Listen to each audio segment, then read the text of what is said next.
ಸನ್ಮಾನ್ಯ ಶ್ರೀ ಮುಖ್ಯಮಂತ್ರಿಗಳು ಸಿದ್ದರಾಮಯ್ಯನವ್ರ ಮೇಲೆ ರಾಜ್ಯಪಾಲರು ಪ್ರಾಸಿಕ್ಯೂಷನ್ಗೆ ಅವಕಾಶ ಕೊಟ್ಟಿರೋವಂಥದ್ದು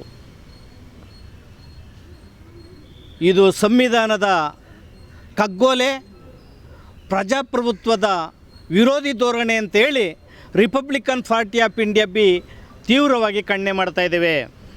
ಖಾಸಗಿ ದೂರಿನ ಮೇಲೆ ಪ್ರಾಸಿಕ್ಯೂಷನ್ಗೆ ಅವಕಾಶವನ್ನು ಕೊಟ್ಟಿರೋವಂಥದ್ದು ಇದು ರಾಜಕೀಯ ಪ್ರೇರಿತ ಮತ್ತು ರಾಜಕೀಯ ಸಂಚು.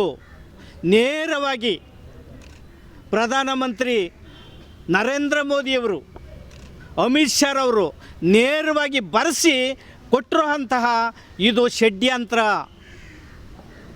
ಇದು ರಾಜ್ಯಕ್ಕೆ ಮಾಡಿದಂತಹ ದ್ರೋಹ,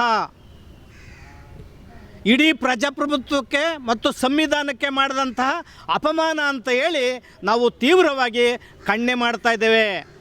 ಏನು BJPಯೇತರ ಸರ್ಕಾರಗಳಿದ್ದಾವೆ, ದೆಹಲಿ, ಜಾರ್ಖಂಡು, ಕೇರಳ, ಪಶ್ಚಿಮ ಬಂಗಾಳ, ತಮಿಳುನಾಡುಗಳಲ್ಲಿ ಇದೇ ರೀತಿಯ ದಾಳಿ ದೌರ್ಜನ್ಯಗಳನ್ನು ಸರ್ಕಾರಗಳ ಮೇಲೆ ಕೇಂದ್ರ ಸರ್ಕಾರ ಮಾಡ್ತಾ ಇದೆ. ಇದು ಸರ್ವಾಧಿಕಾರಿ ಧೋರಣೆ.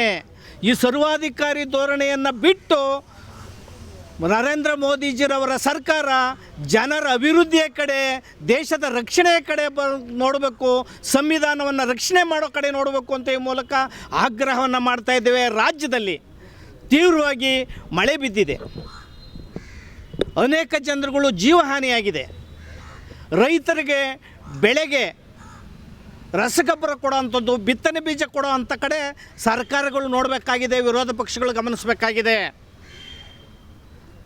ಜನರ ರಕ್ಷಣೆ, ಜೀವ ರಕ್ಷಣೆ, ರೈತರು, ಅಸಹಾಯಕರು, ಕೂಲಿ ಕಾರ್ಮಿಕರು, ಮಹಿಳೆಯರ ಸಬಲೀಕರಣ ಮಾಡುವಂಥ ಕೆಲಸವನ್ನು ರಾಜ್ಯ ಕೇಂದ್ರ ಸರ್ಕಾರ ಮಾಡೋದು ಬಿಟ್ಟು ಒಬ್ಬರೊಬ್ಬರ ಮೇಲೆ ಕೆಸರುಗಳನ್ನು ಎರಚಿಕೊಂಡು ಬಟ್ಟೆ ಬಿಚ್ಕೊಂಡು ಬೀದಿಲಿ ನಿಂತಿದ್ದಾರೆ.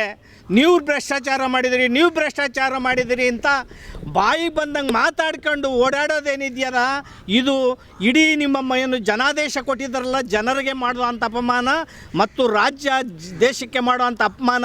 ಇದನ್ನು ಮುಂದಿನ ದಿನಗಳಲ್ಲಿ ನಡೆ ಮುಂದುವರಿಸಿರೆ ಜನಗಳೇ ನಿಮಗೆ ಬುದ್ಧಿ ಕಲಿಸ್ತಾರೆ ಅನ್ನೋ ಮಾತನ್ನು RPI ಎಚ್ಚರಿಕೆಯನ್ನು ಕೊಡೋದ್ರ ಮೂಲಕ ಇದು ಕ್ಷುಲ್ಲಕ ಮತ್ತು ಯಾವುದೇ ಭ್ರಷ್ಟಾಚಾರ ನಡೆದಿಲ್ಲ. ಈ ಭ್ರಷ್ಟಾಚಾರ ಅಂಥೇಳಿ ಖಾಸಗಿ ದೂರಿನ ಮೇಲೆ ನೀವು ಇದನ್ನೇ ವೈಭವೀಕರಿಸಿ ನೀವು ಇಡೀ ರಾಜ್ಯದ ಮೇಲೆ, ಪಕ್ಷಗಳ ಮೇಲೆ ಮತ್ತು ಯಾರು ಅಪರಾಧ ಮಾಡಿದ್ರೆ ಅಪರಾಧಿಗಳು ಮಾಡೋದಿದೆಯಲ್ಲ, ಇದು ಸರಿಯಲ್ಲ. ಮತ್ತು ಸಿದ್ದರಾಮಯ್ಯರು ಯಾವುದೇ ಕಾರಣಕ್ಕೂ ರಾಜೀನಾಮೆ ಕೊಡೋ ಅಂಥ ಅವಕಾಶ ಇಲ್ಲ ಅಂತ ಈ ಮೂಲಕ ನಾವು ಹೇಳೋಕ್ಕೆ ಇಚ್ಛೆಪಡ್ತೀವಿ. ಜೈ ಭೀಮ್, ಜೈ ಭಾರತ್.